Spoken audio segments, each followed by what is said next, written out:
And wasn't far away, but Smith opening up. David try. Caden Murley. Harlequins versus Sharks, folks.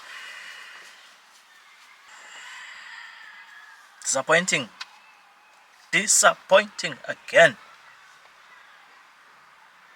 They seem to make a lot of mistakes when they go there by Europe, these guys. I don't understand. All our SA teams, when they go to Europe, they make so many mistakes. They get there, I don't know, stage fright, or they're scared of the snow. Is it too cold for them to play in Europe? Is it too cold maybe for them to play in Europe? Or I don't know. Because it's not like there's too many crowds in these stadiums, you know. There's not too many crowds in these stadiums. But they tend to make a lot of mistakes when they get there. Hey, so many car. Fix your engine, man. So much noise. So this game was very open. I must say it was very open from both sides, wanting to play the game, wanted to dominate the play, you know. Nice flowing game, very engaging game. But the score results, but I feel like the score results didn't really go the way of the Sharks. I think it's because they made so many mistakes. There were too many errors. Also, unforced errors sometimes, predominantly. Some errors I think were it's coaching issues with the defense, for example. But they opened very nice, the Sharks, on the second minute of the game. They scored a try. To put the shove on and created a certain amount of confusion, but Hendrickse gets the ball away safely enough. Kerwin Bosch the fly half, and here's the fullback, Apaleli Fassi. And then taken nicely by Taki Abrahams, and Abrahams gets it away, and Macanyu on. And the Sharks in double quick time. But 3 minutes later, Danica scores a try for Harlequins. They responded very quickly. Eager for it. Here he goes. Doesn't have it for long. Instead, it's Wilco Lowe. It's Vincent Shatuka over the top, but still Quins. And it didn't take long. Of course, they're playing at home. But again, 3 minutes later, Harlequins scored another try. And from these first 8 minutes, I just realized that the Sharks have an issue with their defense. Defense is too permeable. Too many, it's leaking a lot of tries. It's too passive, too slow to come off the line. And also the gaps between the players, it's not even. They don't have nice gaps.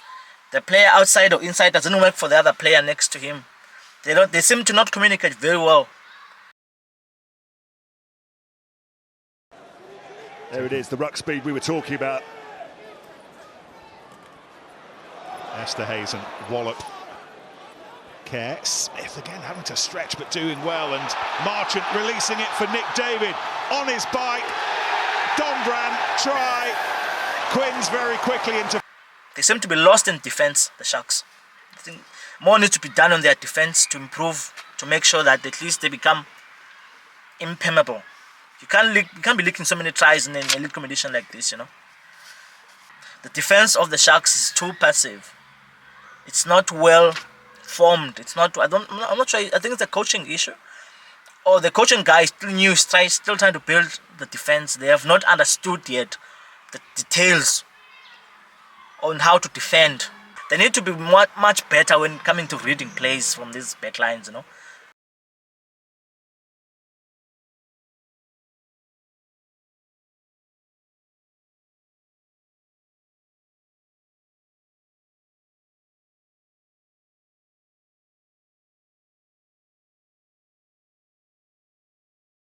I don't know, even Lucanio Arm looked a bit lost. He made some mistakes coming off the line very quickly and then exposing his channel now, because once you come off the line it's 13. The guy outside, usually 14, is exposed. There's too much gap there. There's a lot of gap for the other team to exploit, which was the case here. On the 20th minute, they were just from the 18th minute up until the 30th minute, Sharks were making so many mistakes. On my notes, I even made a note here that penalty count 6 Sharks. Queens have only conceded 1 penalty since the game started. This is almost the first quarter. Sharks have conceded 6 penalties. 6 penalties to 1. From this stats, you can say you cannot expect to win any rugby game. If you make too many mistakes in a rugby game, you're not gonna win. You're not gonna win. So, and then the Sharks managed to, on the 26th minute, they scored a try from Jaden Hendrickson. I think whom I think in this game was just so good. He showed his class. He was showed us why he's a Springbok number 9. Why he's constantly get chosen by the guys in the Springbok management to be the scrum half.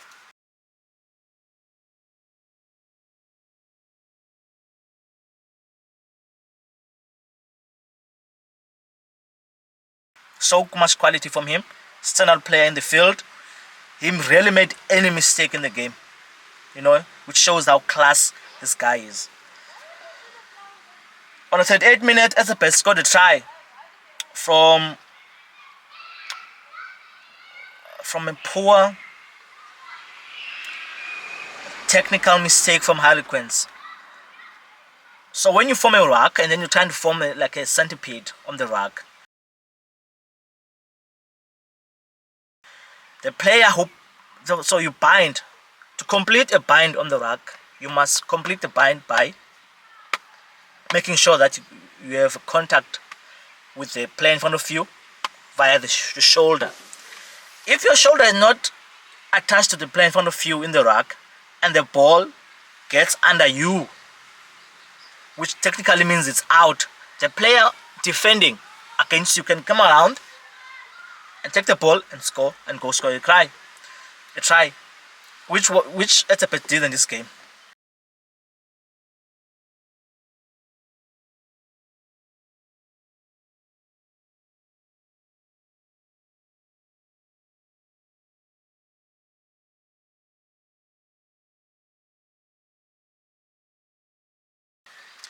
But you know, sometimes these players, professional players, can behave like amateurs sometimes, not understanding the rules or not understanding how things work in a field.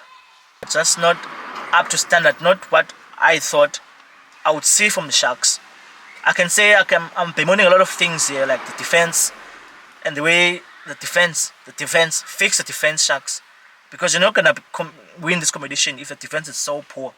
If you play so poorly, you can't defend, you're not gonna go anywhere. You need to have a good defense that is well organized to dominate these teams and to not leak so many tries.